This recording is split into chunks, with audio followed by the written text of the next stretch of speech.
अस्सलामुअलैकुम।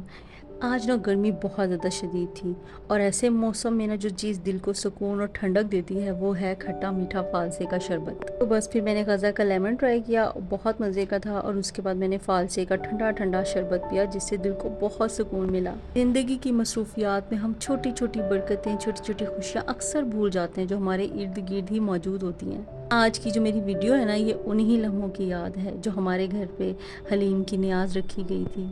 यहाँ चूल्हे पर सिर्फ हलीम तैयार नहीं हो रहा था बल्कि दिल की साफ़ नीयत, अल्लाह ताला का शुक्र, दिल का सुकून भी तैयार हो रहा था।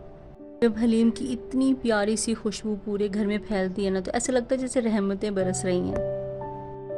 जब हलीम तैयार हुआ उसके बाद हम लोगों ने सूरह फातिहा पढ़ी, नियाज़ दिलाई और उसके बाद हम लोगों ने सब ने मिलकर हलीम खाया।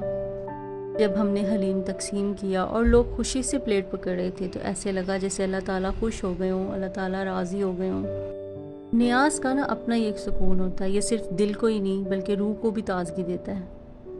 आज भी मुझे जब वो देग याद आती है ना, तो दिल को वही सुकून महसूस होता है। नियाज़ का ना अपना ही एक अजर होता है, तो कभी किसी की मग़फ़िरत के लिए, कभी किसी की सेहत के लिए और कभी सिर्फ अल्लाह ताला का शुक्र अदा करने के लिए एक प्लेट नियाज़ ज़रूर निकाल दिया करें। ये छोटा सा अमल जो है ना, अल्लाह ताला के यहाँ बहुत बड़ा अजर बन सकता है। कहती हैं कि अक्सर ऐसी नियाज़ घर में रखनी चाहिए, घर में बहुत सुकून आता है और ये बात बिल्कुल सच है, वो दिन बिल्कुल अलग लगते हैं। अगर कभी मौका मिले तो थोड़ी सी नियाज़ और बहुत सारी दुआ बांटिएगा, क्योंकि असल बरकत देने में है, बांटने में है।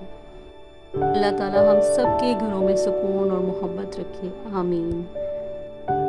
ये कुछ छोटी छोटी सी यादें थी जो मैंने आज के व्लॉग में आप लोगों के साथ शेयर की।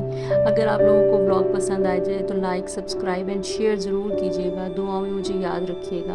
अल्लाह हाफ़िज़।